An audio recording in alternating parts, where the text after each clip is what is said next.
जय श्री श्याम। आज हम सुनेंगे मोहिनी एकादशी व्रत की कथा। सरस्वती नदी के तट पर भद्रावती नाम की एक नगरी में धूतिमान नामक चंद्रवशी राजा राज करता था।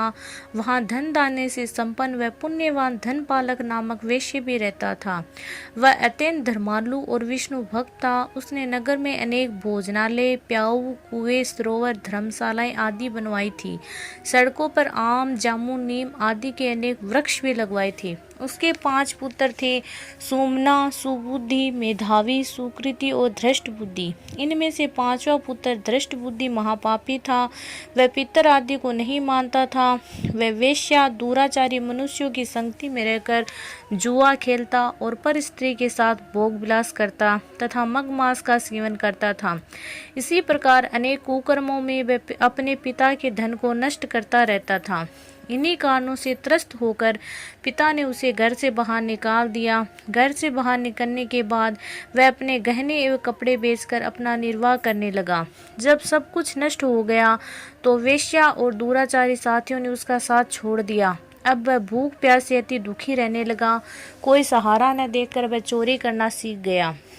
एक बार वह पकड़ा गया तो वेश्या का पुत्र जानकर चेतावनी देकर छोड़ दिया गया, मगर दूसरी बार फिर पकड़ में आ गया। राजा के अधिकारियों ने इस बार उसे कारागार में डाल दिया। कारागार में उसे अत्यंत दुख दिया गया। बाद में राजा ने उसे नगरी से निकाल दिया। वह नगरी से निकल कर वन में चला गया। वहां वन ने पशु पक्षियों को मारकर खाने लगा। कुछ समय पश्चात वह बहेलिया बन गया और धनुष बाण लेकर पशु पक्षियों को मार मार कर खाने लगा। एक दिन भूख प्यास से व्यथित होकर वह खाने की तलाश में घूमता हुआ कौंडिन्य ऋषि के आश्रम में पहुंचा। उस समय वैशाख मास था और ऋषि गंगा स्नान कर कर आ रहे थे। उनके भीगे वस्त्रों के छींटे उस पर पड़ने से उसे कुछ सुबुद्धि प्राप्त हुई। वह कौंडिन्य मुनि से हाथ जोड़कर कहने लगा, हे मुनि, मैंने जीवन में बहुत पाप किए हैं।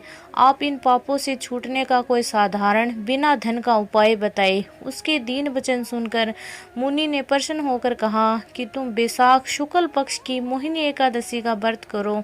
इससे अनेक जन्मों में किए हुए मेरु पर्वत के जैसे समस्त महापाप भी नष्ट हो जाते हैं। मुनि के वचन सुनकर वह अत्यंत प्रसन्न हुआ और उनके द्वारा बताई गई विधि के अनुसार व्रत किया।